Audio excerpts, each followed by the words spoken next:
menyapu rumah di malam hari. Ini menyebabkan karakter fakir, karakter miskin. Jadi tercegahnya rezeki karena apa? Sering nyapu di malam hari. Makanya ibu-ibu tolong kalau nyapu sebelum waktu masuk asar, rumah disterilkan. Yang bersih. Semua dibersihkan jangan sampai kita nyapu di malam hari. Yang pertama, tema kami adalah beberapa hal atau banyak hal yang menyebabkan orang itu tercegah dari rizki. Kemudian di season kedua nanti kita akan menerangkan memulai usaha bermodal 3M. Memulai usaha bermodal 3M. Yang pertama adalah apa saja hal-hal yang menjadikan rizki kita itu tercegah. Dalam sebuah hadis, ini saya kutip dari kitab Taklim yang dikarang oleh Ibrahim Az-Zarnuji bahwa sabata bihadzal hadis annartikaba dzambi sababu khirmani rizki khususon al-kadhib. Jadi sesungguhnya seringnya melakukan dosa itu menjadi sebab tercegahnya rizki. Tapi yang paling khusus dosa yang membuat rizki itu mampet adalah perbuatan dosa bohong. Jadi al-kadhib. Pembohong itu akan tercegah dari dosa. Kok tercegah dari dosa? Tercegah dari apa? Rizki. Di samping itu juga al-kadhib yurithul faqra. Bohong itu juga mewariskan kefakiran. Semakin orang sering berbohong, maka dia akan semakin fakir. Semakin dia semakin sering berdusta, maka rezekinya akan semakin terputus. Artinya seorang pengusaha pantang sekali untuk berbohong. Seorang pengusaha pantang sekali untuk berdusta. Jujur. Harus bersikap jujur. Kemudian waqad warada fihi haditsun khasun wa kadza naumus subhah yamna'ur rizqa. Begitu juga ada hadis yang sangat khusus sekali. Apa itu? Tentang hadis-hadis yang menerangkan tentang subuh. Tidur di waktu subuh. Keterangannya yaitu tidur di waktu subuh itu mencegah rizki. Ini jadi tolong hindari tidur setelah subuh. Ini nanti karena ini saking banyaknya tak baca artikelnya saja, tak baca makhotnya saja. Nanti tanya jawab season pertama tidak digabung dengan season kedua, setelah itu baru gabungan. Yang selanjutnya, jadi yang pertama adalah bohong yang mencegah rizki, yang kedua adalah tidur setelah subuh. Wa kathratun naumi turithul faqra. Di samping tidur setelah subuh, banyak atau sering tidur itu juga menyebabkan fakir. Jadi jangan terlalu sering tidur. Pagi tidur, siang tidur, sore tidur, malam tidur. Urip kok entek nggo turu. Urip kok entek nggo turu. Nah, ya bener. Banyak tidur itu menyebabkan fakir. Tapi ada lagi sesuatu yang diakibatkan karena banyak tidur di samping tusul faqra wa faqrul ilmi aidon. Juga orang yang sering tidur itu fakir ilmunya. Artinya fakir ilmunya itu tidak bisa diajak untuk belajar. Makanya ada satu syair, wakilah ini dari Sayyidina Ali, wakilah dari yang lain, yaitu jangan kalian perbanyak tidur. Sururun nasi fi lubsil libas wa jam'ul ilmi fi tarkin nu'as. Bahagia sekali orang yang bisa memakai pakaian dan mengumpulkan ilmi itu di dalam meninggalkan ngantuk. Jadi wong nek sering ngantukan ya ora oleh ilmu, wong nek iso nganggo pakaian sing apik iku ya iso ayem. Tapi begini, jadi orang itu harus orangnya baik walaupun pakaiannya baik. Bisa jadi pakaiannya baik, orangnya baik tapi pakaiannya tidak baik. Misalkan ibu melamar seorang laki-laki itu seneng wong yang ganteng, pakaiannya elek, Apa wonge elek pakaiane apik? Milih sing dikira-kira. Ya kudu wonge sing apik timbang pakaiane. Kuwi ora pilihan jenenge. Iya. Nek wong apik, wong ganteng iku ora usah pakaian lah ya ketok ganteng. Oke, dilanjut. Jadi orang yang ingin ilmunya tambah itu tinggalkan ngantuk. Satu, penghambat rezeki tadi apa? Bohong. Yang kedua, tidur setelah subuh. Yang ketiga, karena banyaknya tidur.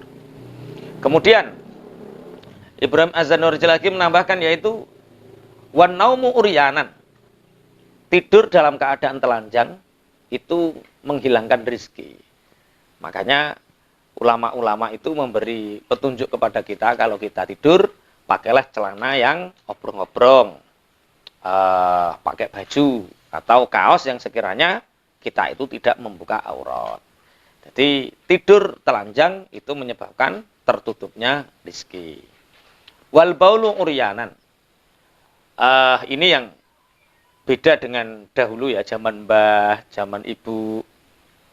Karena meyakini bahwa masuk kamar mandi, kencing dan mandi dalam keadaan telanjang. Itu juga mencegah rezeki. Dulu ulama-ulama itu kalau mandi itu pakai pakaian. Jadi ada khusus, dan ini di tradisi pesantren masih banyak terjadi karena memang ngajinya seperti ini. Jadi dulu saya saat masih di pesantren biasa, jadi ada baju khusus mandi. Jadi sarung, kaos khusus genggu gabyuran terus. Nah, saya kira duwe bojo iki rodok tertib. Wong ning jero kamar mandi wae, enggak ada yang tahu alasannya gitu. Tapi kita tetap hati-hati. Jadi kencing telanjang, tidur telanjang itu menyebabkan tercegahnya rezeki. Kemudian wal aklu junuban. Yang mencegah rezeki selanjutnya adalah makan dalam keadaan junub. Habis dengan suami, habis dengan istri. Kemudian belum mandi jenabat, sudah minum, sudah makan. Nah, itu menyebabkan tercegahnya rezeki. Bagaimana kalau sudah sangat kebelet ingin makan? Ya wudhu dulu. Wudhu dulu baru makan. Kemudian wa muttaqian ala jambin. Senden. Nah, seperti Pak Eko ini, seperti Pak Eko. Nah, menengi Pak Eko. Wa muttaqian ala jambin, ini menyebabkan fakir ya. Posisi seperti ini maksudnya senden bisa jadi tangan di belakang satu, bisa jadi tangan di depan satu, bisa jadi senden yang muttaqian ala jambin. Jadi senden yang sasiseh. Lah, wis plek Pak Eko tadi. Nanti senden di satu sisi. Nah, itu menyebabkan fakir. Rizkinya tercegah. Walah. Kemudian watahawanu bisikotil maidah. Yang mencegah rizki lagi adalah meremehkan jatuhnya makanan. Jadi kalau makan itu sekiranya habis dan bersih resik sampai ke tulang-tulangnya. Maksudnya sampai butir yang terakhir. Meremehkan butiran-butiran nasi yang tercecer itu menyebabkan tercegahnya apa? Rizki. Jadi kalau makan, hargailah petani yang menanam satu butir menjadi ribuan butir. Hargailah petani yang traktor, yang banyoni dan lain sebagainya. Ha? Yang macul, watahawun, bisikotil ma'idah. Ini menyebabkan, dicatat ya, nanti biar enggak anu. Kemudian, waharku qasril basori. Membakar kulit bawang putih. Ini yang ibu-ibu rumah tangga, kalau bawang putih tolong jangan dibakar. Tapi diapakan? Kalau ada sampah yang sekiranya ditanam, dipendem. Karena membakar kulit bawang putih itu menyebabkan fakir, tercegahnya rizki semakin sempit. Wakan sulbaiti bil mandil. Dan membersihkan rumah dengan mandil. Mandil itu sapu tangan. Jadi misalnya gini, ada kotoran di rumah yang digunakan bersihkan sapu tangan. Lap. Ya mestinya disapu, dipel gitu. Jadi jangan menggunakan lap yang kita pakai untuk ngelap kotoran. Paham ya maksudnya ya? Tisu bukan ora tinggu keseharian. Ini mantil itu sesuatu yang kita gunakan keseharian, yo kanggo ngresik awak, yo kanggo ngresik omah lah itu. Kan jorok toh. Jorok sekali. Kemudian wakan sulbaiti bilaili. Menyapu rumah di malam hari. Ini menyebabkan karakter fakir, karakter miskin. Jadi tercegahnya rezeki karena apa? Sering nyapu di malam hari. Makanya ibu-ibu tolong kalau nyapu sebelum waktu masuk asar, rumah disterilkan. Yang bersih. Semua dibersihkan jangan sampai kita nyapu di malam hari. Kemudian watarkul kumamati fil baiti. Meninggalkan omahe sangsang melanding ning omah. Apa sangsang melanding bahasa Indonesia nih?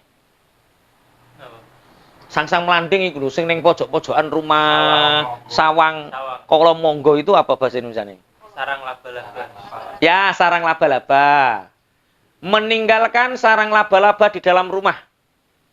Itu mencegah turunnya rizki. Malaikat rahmat itu nggak masuk, nggak seneng kalau rumah itu ada rumah laba-labanya. Berarti memang karakter orang kaya, orang-orang yang didesain oleh Allah untuk kaya itu memang desainnya seperti itu. Rumah saja nggak boleh ada kalau monggo. Sebelum maghrib, rumah harus bersih. Itu berarti orang yang betul-betul berkarakter kaya. Saya punya kesadaran saya didesain oleh Allah untuk kaya itu, kena kipas angin masuk angin. Tapi nek AC asli kok gak. Oh, itu berarti saya didesain untuk enggak ini guyon ya. Jadi kalau yang kitab saya baca serius, yang saya tadi guyon. Oke, jadi meninggalkan sarang laba-laba di dalam rumah itu mencegah turunnya rezeki. Kemudian wal masyu quddamal masyayikh, berjalan di depan orang yang lebih tua dari kita atau guru.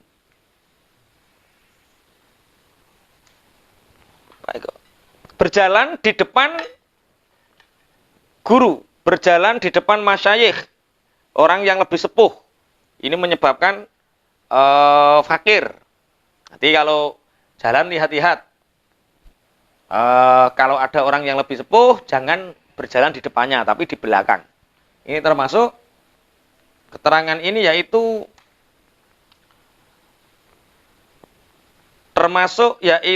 istri yang berjalan di depan suaminya. Jadi kalau ada seorang istri berjalan di depan suaminya, itu menyebabkan rizkinya tercegah. Jadi Mas Dimas, Pak Eko, kalau istrinya berjalan di depannya langsung cekel pundak langsung geret ngguring ini lho. Sing gara nyebabno rezekiku ngono. Wong wedok kok cenanalan mlaku ning ngarepe sing lanang. Nah, itu menyebabkan rezekinya dicegah. Kemudian wanita ul abawaini bismihima. Memanggil nama ibu bapak dengan nama aslinya. Jadi nek manggil uga ayah, nek manggil uga papa, nek manggil uga ibu, tapi dipanggilkan nama aslinya. Sana ikut Papa Kofik, sana ikut Papa Kofik. Lah, itu menyebabkan fakir ya, tercegahnya rizki. Ya papa ngono tok gak usah ditambahi Papa Kofik. Mama ngono tok gak usah tambahi Mama Nimas. Yo mama ngono tok ae. Memanggil dengan menyebutkan nama asli kedua bapak ibunya itu menyebabkan fakir. Mama Nimas, Mama Sepo. Iya biasanya kan begitu ya. Terus mamane loro, Mama Nimas karo Mama Sopo. Ya, wal kholalu bikuli khosyabatin. Apa selilit itu apa jenengane? Nyelan-nyelani untung nganggo selilit itu apa namanya? Selilit. Bahasa Indonesia ini selilit ya? Hah? Nah, menggunakan tusuk gigi dengan semua kayu. Misalkan wayah di dapur dijukuk nggus lilit, wayah apa lah itu nggak boleh. Kalau ya sembarangan menggunakan tusuk gigi. Nah, itu tusuk gigi itu harus yang tusuk gigi itu. Kalau sembarangan itu menyebabkan tercegahnya apa? Rezeki. Wa ghuslul yadi bitini wat turab. Membasuh tangan dengan debu dan linet. Jadi biasanya membasuh itu ya membersihkan tangan itu harus dengan sabun, harus dengan sesuatu yang sekiranya lebih bersih. Tidak menggunakan yang berbau turab dan tin, yaitu linet karo lebu. Lah iki sing anu. Wal julusu 'alal atabati. Duduk di atas atabah. Kalau atabah itu artinya yaitu apa? Yo, centelane lawang lho apa? Bahasa Indonesia apa? Lah ngono lho. Beranda ya. Duduk di beranda pintu. Jadi pas duduk ning tengah-tengah lawang. Ya, duduk pas di tengah-tengah pintu. Itu menyebabkan rizkinya tercegah. Kemudian wal ittika wala ahadi zaujayil bab. Ini juga senden di salah satu daun pintu. Jadi nek dek meng duduk pas ning tengah-tengah lawang, tengah pintu, nek saiki jadi ini pintu, sini pintu, kita di tengah seperti ini ya. Menghadap ke salah satunya. Kemudian sing nyegah rezekiku sak mene kae cah. Masya Allah. Wat tawaddu'u fil mabrozi. Apa artinya mabrozi di situ Mas Dimas? Hah? Bukan, sebelumnya. Wudu di tempat orang buang hajat. Jadi wudunya di tempat kakus. Di kamar mandi. Jadi makanya kan hukumnya makruh kan seperti itu. Karena bisa mencegah rizki. Jadi kalau wudu ya di luar, kalau membersihkan di kamar mandi. Jadi wudu bebersih di mabros kamar mandi. Wa khiyatatu tsaubi ala badanihi. Menjahit pakaian di badan yang masih dipakai. Ora dicoplok langsung didondomi. Wah, iki kacau. Ini menyebabkan fakir. Wa tafiful wajhi bitsaub. Ngelapi wajah dengan pakaian yang digunakan. Ngono. Ngene, iku menyebabkan fakir. Sapu tangan yo duwe, tisu yo duwe. Wa tarku baitil ankabut fil baiti padha iki. Meninggalkan rumah sang-sang melanding di dalam rumah. Wa tahawunu bis salat. Meremehkan salat. Jadi zuhur jam 2 baru zuhur. Asar jam 5 baru asar. Maghrib jam 6 lebih 10 baru maghrib. Akhirnya diuji sama Allah dengan segala permasalahan. Masalahnya selesai, tapi detik-detik akhir.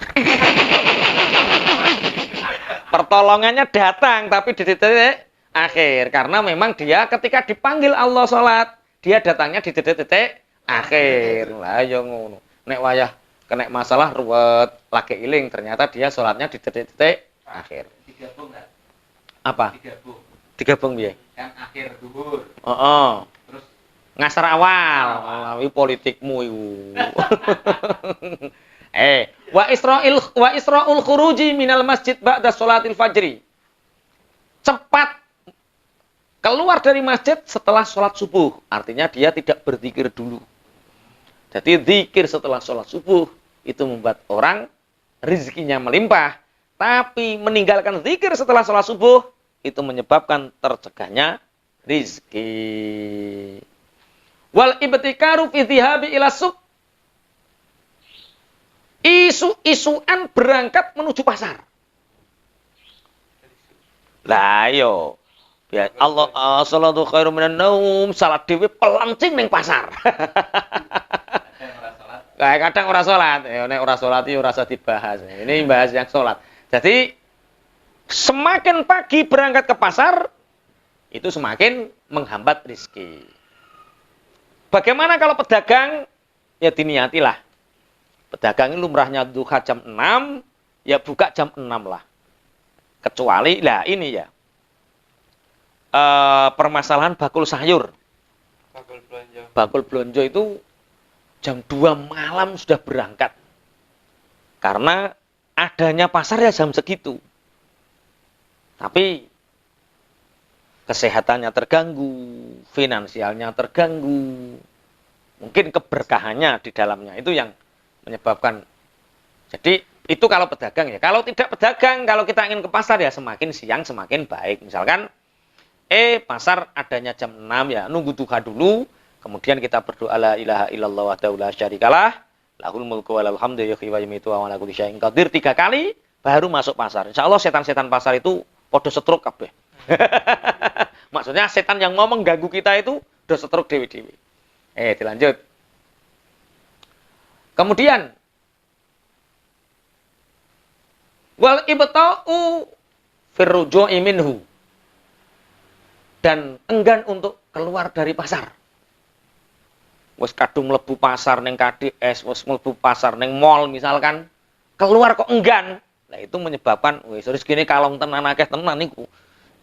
Ya semakin di dalam pasar ya semakin banyak yang terbeli. Tapi mboten ini karakter ya. Ini yang kita bahas adalah karakter orang-orang yang rizkinya tercegah. Wa syira'u kasiratil khubsi minal fuqara as-su'ali. Menjadi penadah orang-orang pengemis yang menjual roti kering atau corokene beras elek-elekan. Jadi menjadi penadah para pengemis. Itu menyebabkan hidup kita akan fakir. Pengemis dikasih karak, dijual ke kita. Pengemis dikasih beras, dijual ke kita. Ini menyebabkan kita menjadi orang yang fakir. Wa du'a usyari 'alal waladi. Mendoakan keburukan terhadap anak. Ini Masya Allah. Banyak cerita tentang bagaimana anak yang merasa baik punya masalah dengan ibunya dan ibunya itu mendoakan buruk. Yang punya efeknya 2.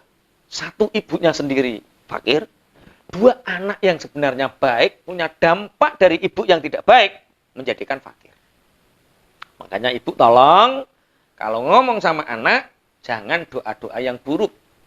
Anak sampean kok senengane jajan, nek ning bakul diceluk, orang nggawa dhuwit, ya aja dilokke sing gak genah.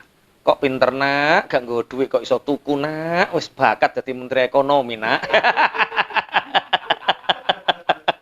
Ora kok bocah nakal sak piturute enggak. Jadi doanya orang tua yang buruk kepada anak itu bisa mengakibatkan rizki ibunya tersendat, rizki anaknya juga tertutup. Kemudian watarku takhmiril awani, meninggalkan membersihkan tempat yang sudah digunakan. Misalkan gelas habis digunakan tidak segera dicuci. Kotorannya masih ada di situ, dibiarkan beberapa hari baru mau dipakai baru dicuci. Itu menyebabkan tercegahnya rezeki. Piring yang habis dipakai nggak segera dicuci, itu menyebabkan tercegahnya apa? Rizki. Ternyata menikah dengan wong wedok koproh itu berakibat besar terhadap kehidupan kita. Makanya didik wanita-wanita kita, istri kita untuk tidak hidup koproh. Bismillahirrahmanirrahim. Kemudian wa itfa'us siraji bin nafsi. Kemudian mematikan api dengan mulut, meniup dengan tiupan mulut. Jadi misalkan ngono ki lho apa? Nyebul. Lah, itu menyebabkan rezeki kita tertutup.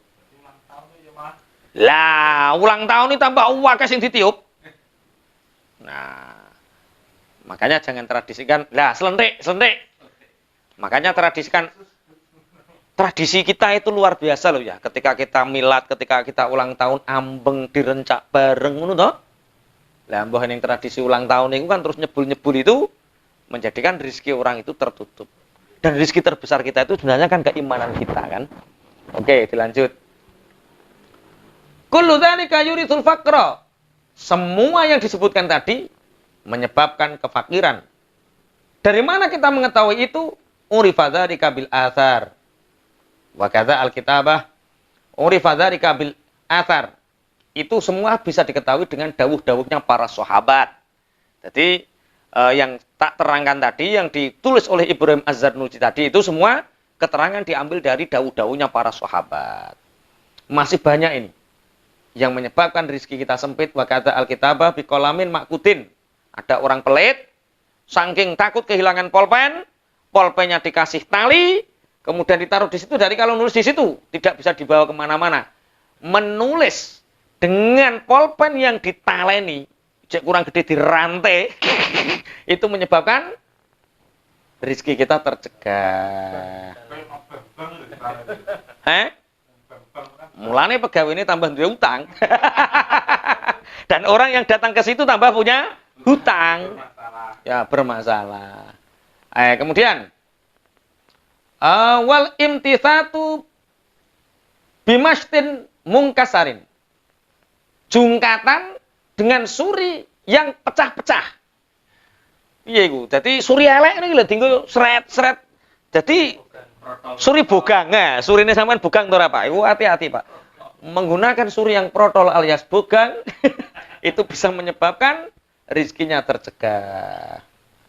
Wa tarkud du'a bil khairil walidain. Lupa meninggalkan mendoakan kebaikan untuk kedua orang tua. Jadi ini dari hadis sumbernya ya. Tarkud du'a al walidain duyikul aish.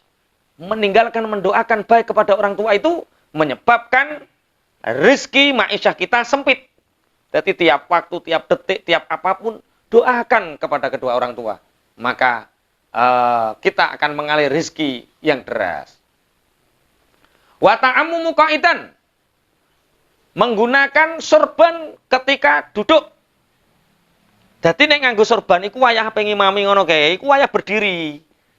Sawu sufuwakum set ngono. Ora kok masak dhisik ngene wayah duduk. Lah itu menyebabkan fakir. Nanti ketika nganggo sorban ketika saat berdiri, tidak dengan keadaan duduk. Wa tasarwulu qaiman. Menggunakan celana dengan berdiri, itu menyebabkan fakir. Dadi nek nganggo celana golek kursi. Lungguh sik. Lagi celanane dienggo aja kok wayah ngadeg enggak boleh. Itu menyebabkan fakir. Nek wong wedok piye nek wong wedok ya? Nek wong lanang kan kaya Mas Dimas langsung biasanya ngadeg langsung ngono ae. Enggak, duduk dulu. Cari duduk yang agak tinggi baru kita menggunakan celana atau sarung. Kemudian wal bukhlu, iku wis ora usah dicerlang, wis apal kabeh pelit. Itu menyebabkan fakir. Wal israf, israf itu berlebihan. Wal kasal, malas. Berlebihan. Wa tawani, selalu menunda-nunda. Ada kesempatan enggak diambil. Kok diambil orang lain, aduh atok aku. Diajak bisnis, waduh aku nggak mampu. Diajak buruh, tenagaku nggak kuat. Diajak ngajar, waduh ilmuku nggak cukup. Wah.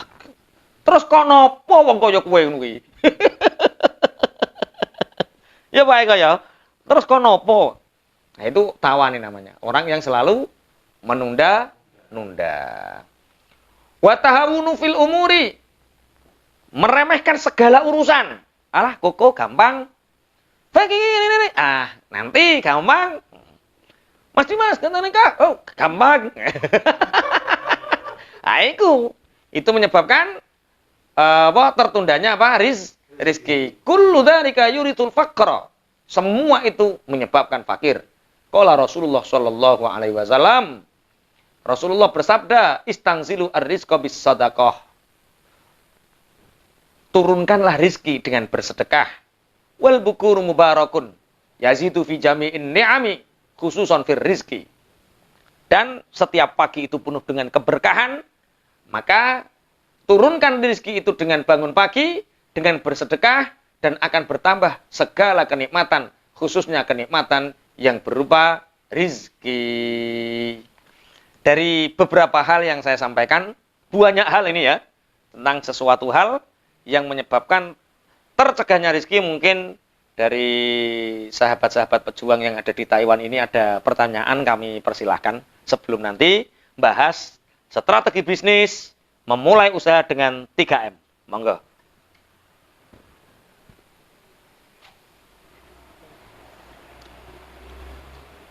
Tiga pertanyaan saja, maksimal 3 pertanyaan, nggih. Ya, terima kasih. Mau menanyakan ini apa ya ini? Sebelumnya asana one kasio. Ya, Allah menanyakan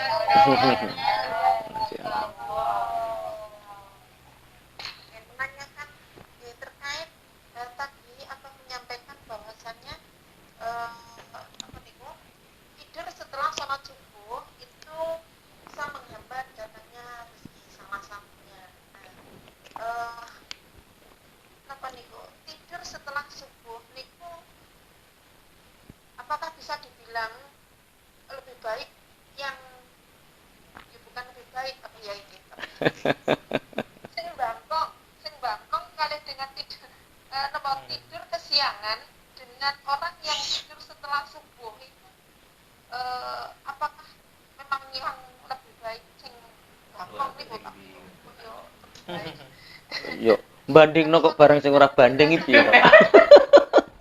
Tapi kadang tuntutan pekerjaan juga yang maksa kita tidur sehabis subuh tuh. Ya, terkait dengan hal itu karena kan ya memang mungkin kita yang ada di sini ya pasien kadang napa nggih tidur jam 3 pagi itu baru ada yang tidur jam 2 pagi baru bisa tidur. Jamnya itu boten sama, artinya kalau pasien itu sudah terbiasa dengan hidup yang enggak sehat dan membiasakan bangun pagi itu memang biasanya jam 10 atau jam makan siang ini pasien jam sarapan seperti itu. Ini memang ada sebagian teman-teman yang memang menjalani pola hidupnya yang seperti ini. Kita mengikuti majikan, kalau kita pagi-pagi sudah bangun aktivitas majikan juga risih. Majikannya jam segini kok sudah bangun ngapain berisik kayak gitu. Makanya seperti itu kita mendapatkan teguran juga. Terus yang kedua itu terkait dengan soal yang ulur-ulur itu tadi apa ya ini. Kita juga di sini niki biasa memang mengefisienkan waktu.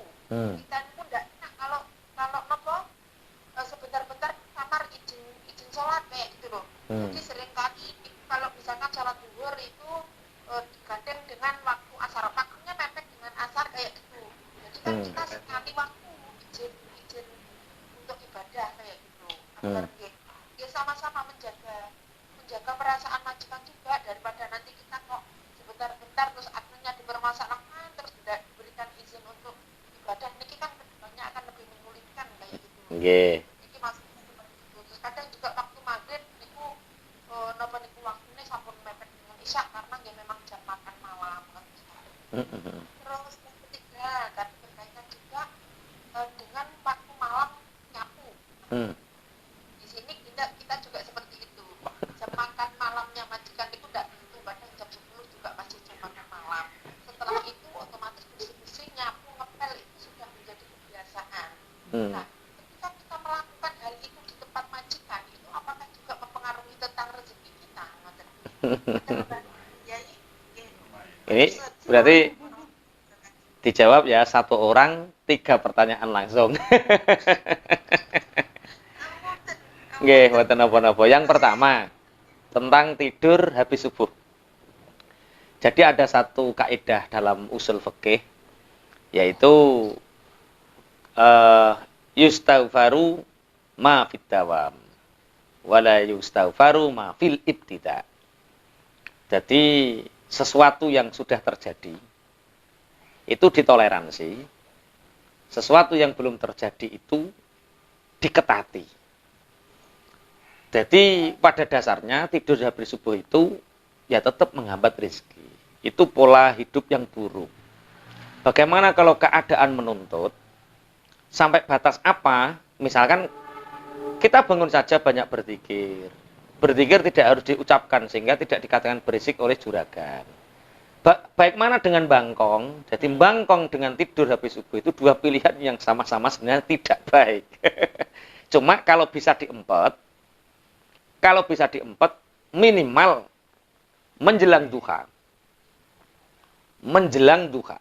Artinya sudah masuk duha. Kalau duha di sini taruhlah karena sekarang subuh jam 4, sebenarnya jam 6 lebih sedikit itu sudah masuk waktu duha. Lah itu saat itu tidur sebenarnya nggak apa-apa. Karena waktu duha dengan waktu habis subuh itu lebih baik tidurnya habis duha. Walaupun saat duha itu tidur menyebabkan badan tidak enak, terasa tidak enak. Tidur yang terbaik itu waktu qailulah, itu saat kita tidak ada beban, pekerjaan dan lain sebagainya. Itu Ibu. Jadi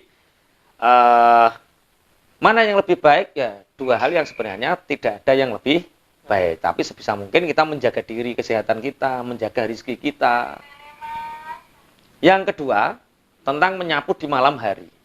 Semoga nanti ketika di rumah sudah tidak sama majikan, huriah, merdeka, semoga ilmu ini dijalani.